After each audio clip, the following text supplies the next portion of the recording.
जी, नमस्ते, प्रणाम, Radhe Radhe, good morning, सुप्रभात। कैसे हो आप सभी? अच्छे हो ना? अच्छा ही रहना चाहिए। और मैं ईश्वर से हमेशा यही कामना करती हूँ कि आप लोग स्वस्थ रहिए, मस्त रहिए और बिल्कुल काफ़ी स्वस्थ रहिए और दिन ब दिन तरक्की करते हुए जाइए। तो हो गया है जी सुबह का टाइम, बिल्कुल सुबह सुबह। और ये देखिए कितना सुहाना मौसम हुआ है और सुहाना मौसम के साथ साथ कितना सारा पेड़ में लगा है अमरूद, बहुत ढेर सारा। और हमारे छत का नज़ारा ना कुछ ऐसे है, सुबह तो हो गई है पर खुल के सुबह हम नहीं कह सकते हैं, इसलिए कि बारिश के बाद जो ये आज का सुबह है ना, वो कोहरा भरा है, धुंधलापन है, जैसे लग रहा है ना कि आसमान में धुआं ही धुआं हो। और ये देखिए हमारे बगल के पेड़ पर बहुत काफ़ी अमरूद लगे हुए हैं और इतने काफ़ी खाने में मीठे हैं और इतने स्वादिष्ट हैं कि पूछिए ही मत। और ये घर के पीछे बागीचा है, उस बागीचे में है। और अब तो सुबह सुबह चिड़िया ऐसे चहचहाने लगी हैं कि पूछा ही नहीं जा सकता और ना ही कहा जा सकता।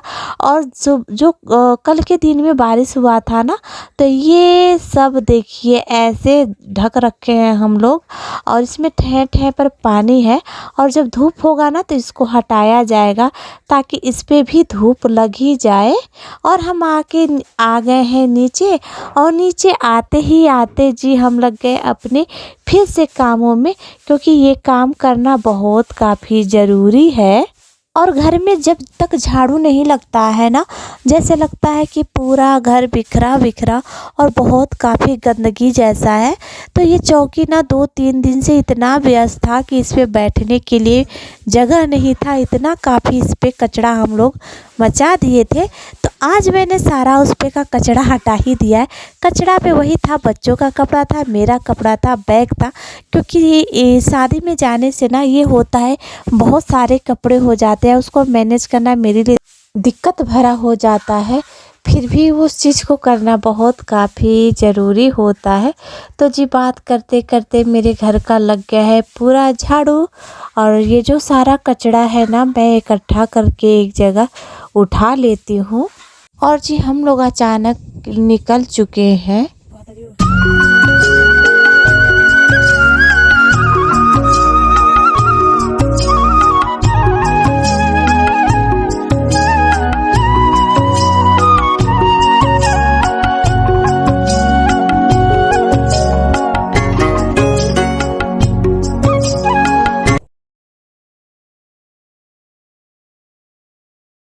तो दोस्तों हम आ गए हैं अपने दीदी के यहाँ। आने का तो बिल्कुल ही विचार नहीं था, पर मजबूरी और परिस्थिति ऐसा करवा देता है कि कुछ समझ में नहीं आता। और किस्मत के आगे ना सब लोग मजबूर रहते हैं। तो दीदी का हाथ बहुत काफ़ी जल गया है दोस्तों, तो इसकी वजह से मैं उनको देखने आ गई।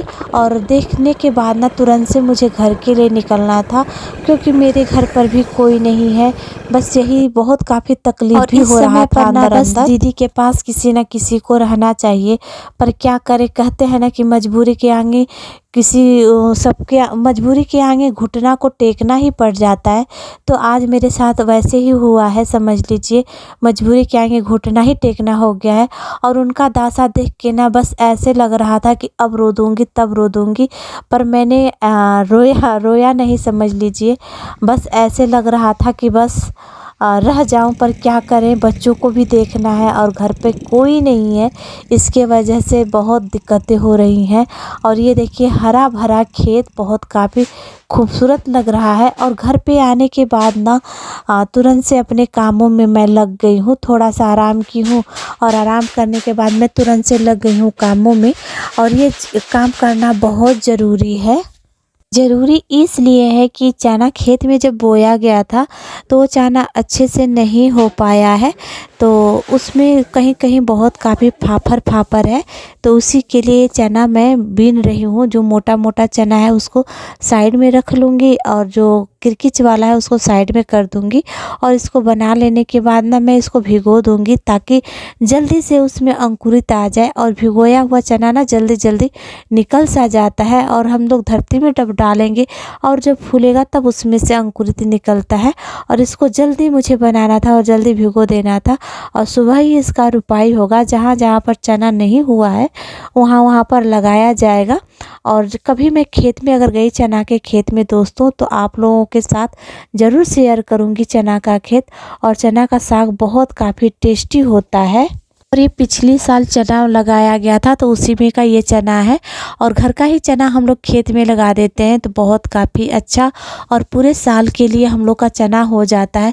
तो समझ लीजिए कि एक तरफ से हम लोगों के लिए बचत हो जाता है, खाने पीने का रोज़गार मिल जाता है और हम लोग को दाल खरीदना नहीं पड़ता है, सिर्फ चना नहीं खरीदना पड़ता है।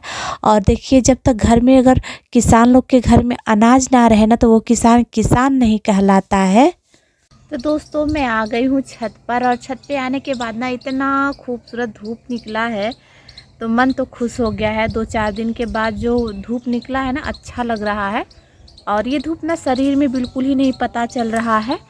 और आज तो मतलब आज का न्यूज़ तो मेरे लिए बहुत बुरा था। अब कैसे मैं बताऊँ और कैसे कहूँ, क्योंकि घर का जो मेन सदस्य रहता है उसके ऊपर अगर कोई हानि आ जाती है ना तो बहुत काफ़ी तकलीफ़ होता है। और दीदी का हाथ बहुत काफ़ी जल गया है, बहुत काफ़ी तकलीफ़ हो रहा है। अब मेरे यहाँ अगर कोई रहता ना तो मैं जाके उनके यहाँ रह भी जाती, कर भी देती, पर चाहकर भी मैं उनका कुछ भी हेल्प नहीं कर सकती हूँ, कुछ नहीं कर सकती हूँ। बड़ा कर सकते हैं तो बस यही है कि पैसे से आमदनी, मतलब पैसे से हेल्प कर सकते हैं, ये नहीं है ना कि हम जाके रह सके। तो बहुत काफ़ी मुझे तकलीफ़ हो रहा है और कोई शब्द नहीं है कि मैं क्या बोलूं और क्या ना बोलूं। गए थे देखने के लिए दीदी को, तो जैसे मतलब ऐसा आ रहा था ना जी, मेरा मन बिल्कुल आँखों भर गया था। और उनके साथ एक बार नहीं हो रहा है, पिछले 2-4 सालों से इसी महीने में नवंबर दिसंबर उनका बहुत बुरा दिन चलता है और पता नहीं क्यों ऐसे हो जा रहा है उनके साथ। और मैं क्या कहूँ, कोई शब्द ही नहीं है कि मैं कुछ बोलूँ, समझ ही में नहीं आ रहा है मैं क्या कहूँ। और भगवान कब किसके साथ क्या कर दे कोई ठिकाना नहीं रहता है दोस्तों। आज मेरे साथ बुरा होगा, कल किसी और के साथ बुरा होगा, ये नहीं कहा जा सकता। और आजकल तो समझ लीजिए इतना मौसम ख़राब चल रहा है कि कब किसके साथ क्या हो जाए कोई कुछ नहीं कह सकता। नहीं तो खाना बनाने के लिए तो रोज़ खाना अच्छे अपना ही बनाना है, क्योंकि सबको वो दिनचर्या है हम लोगों का, रोज़ खाना बनाना ये सब करना। पर कब किसका नसीब कैसे ख़राब हो जाए, कब किसका नसीब किधर को चला जाए कोई नहीं कह सकता है। तो आज उनका दिन बहुत बुरा चल रहा है। बस आप लोगों से यही रिक्वेस्ट करती हूँ कि आप लोग माता रानी से, आप लोग जिस जिस देवी देवताओं को आप लोग मानते हो, बस इनसे वही प्रे करिएगा कि हमारी दीदी जल्दी से जल्दी स्वस्थ हो जाएं। क्योंकि समझिए मेरी दीदी में ना मेरी माँ की छवि है। मैं आप लोगों से नहीं कैसे बयां करूं, क्योंकि मैं अपनी दीदी से जो शब्द कहती हूँ ना, जो चीज़ कहती हूँ वो तुरंत से मुझे हाजिर करती हैं, इतनी अच्छी हैं वो। मैं कह दूँ कि दीदी मुझे ये चीज़ चाहिए तो वो बोलेंगे बस तुझे चाहिए ना, मैं तुझे दे दूँगी। या फिर मुझे कहीं जाना होता है या फिर किसी चीज़ की समस्या होती है तो समझ लीजिए एक माँ का दर्जा वो पूरा करती है मेरे लिए। तो समझ लीजिए कि मुझे कितना तकलीफ़ हो रहा है उनके लिए, मैं कुछ कह नहीं सकती। और घर पे आने के बाद तो हम लोग क्या कहा जा सकता, किचन में देखिए तितली है और बच्चों के लिए तो खाना बनाना ही बनाना है, चाहे आप हंसिए चाहे रोइए चाहे कुछ भी करिए, क्योंकि पेट इतना राक्षसी होता है ना कि हम लोग उसके लिए कुछ नहीं कर सकते हैं। खाना तो बनाना है, बच्चों के लिए बनाना है, अपने लिए बनाना है, पूरे परिवार के लिए बनाना है। समझ लीजिए कि परिस्थिति तो चाहे जैसा भी रहे। और मैं आज मूली का पराठा बनाने वाली हूँ, बहुत काफ़ी टेस्टी और स्वादिष्ट। तो उसके लिए मैंने ले लिया है दोस्तों मिर्चा, हरी मिर्ची मैंने ले लिया है, धनिया पत्ता बहुत सारा, ढेर सारा, और हरा धनिया मैंने ले लिया है। और इसके साथ ना मूली अपने हिसाब से मैंने रख लिया, और अजवाइन, जीरा पाउडर, और अजवाइन ना अपने हिसाब से ले लीजिए। अगर ठंड में वैसे तो अजवाइन हमेशा खाना ही चाहिए। और नमक का मैंने डब्बा रख लिया, इसमें स्वाद के अनुसार नमक डालूँगी। और आटा मैंने यहाँ पर चाल लिया है और इसमें मैं आटा भी डालूँगी। तो मिलते हैं बनाते समय। और बहुत काफ़ी इसका टेस्टी लगता है। और मूली का पराठा ना ठंड में ही खाने का मज़ा है।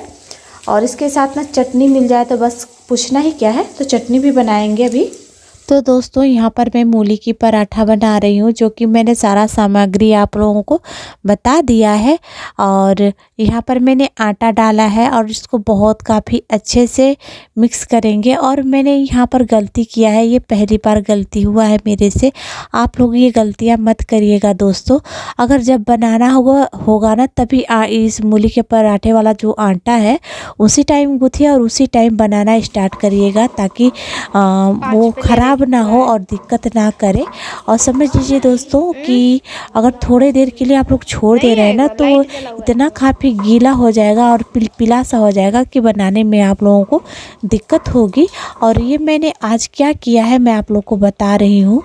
जब मैंने ना आटा गूँथ के मैं चटनी पीसने के लिए बैठ गई हूँ, तो चटनी पीसते पीसते ना वो बिल्कुल पिलपिला सा हो गया था। तो फिर मैंने उसमें आटा डाल के सही किया है और मेंटेन किया है उसको। फिर इसके बाद ये चटनी के साथ खाने में कितना काफ़ी टेस्टी और कितना काफ़ी स्वादिष्ट होता है दोस्तों, मैं आप लोग को बता नहीं सकती हूँ। बहुत काफ़ी टेस्टी लगता है।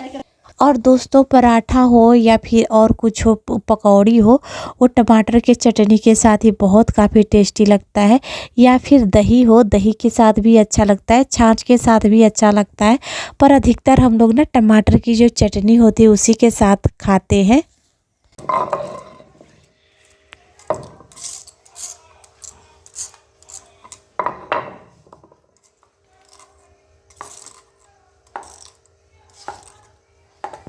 और दोस्तों हम आ गए हैं किचन में, और किचन में आते ही लग गए हैं पराठा बनाने। और जब बनाना स्टार्ट कर रहे थे ना तो ये पिलपिला सा हो गया था, मैंने आप लोग को पहले बताया है।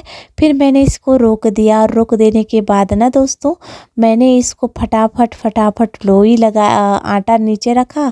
और रखने के बाद मैंने इसको खूब गूथा ताकि टाइट हो जाए, क्योंकि वो बन ही नहीं रहा था, पिलपिला सा हो गया था तो बन ही नहीं रहा था। और आज मैं चकला पर बना रही हूँ इसलिए कि मेरा सिंक ख़राब ना हो और पोछा लगा, उसको पोछने में ना दिक्कत होने लगता है। तो चकला को धो दो मांज दो ना तो कोई दिक्कत मुझे नहीं होता है। और सिंक को साफ़ करने में समझ लीजिए हालत ख़राब हो जाता है मेरा।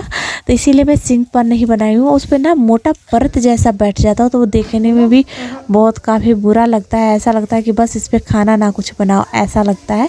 तो यहाँ पर करारी प्याज की नहीं, मूली की पराठा बना रहे हैं दोस्तों। तो आप लोग भी आइए, खा लीजिए और इन्जॉय करिए दोस्तों। और यहाँ पर देखिए कितने अच्छे से मैं बना रही हूँ और सट भी रहा है, कितना भी वो कर रहे हैं ना सट रहा है। तो आप लोग ये मत कहिएगा कि चकले में बहुत काफ़ी आटा लगा हुआ है। चकला बिल्कुल साफ था, क्योंकि पराठा सब कह रहे हैं क्लास पहली बार हम लोग की क्लास के कोई से भी गर्ल्स या बॉयज़ कैलेंडर में आए स्कूल वाले। डालो डालो।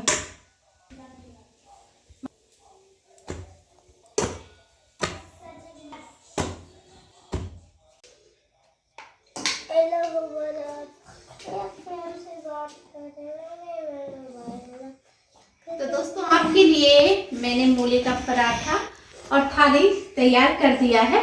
तो आप लोग भी आइए हमारे साथ बैठ के पराठे का एंजॉय करिए। बहुत काफ़ी टेस्टी और बहुत काफ़ी स्वादिष्ट बना है। और देखिए कितने अच्छे से मैंने आप लोगों के लिए थाली सजा रखा है।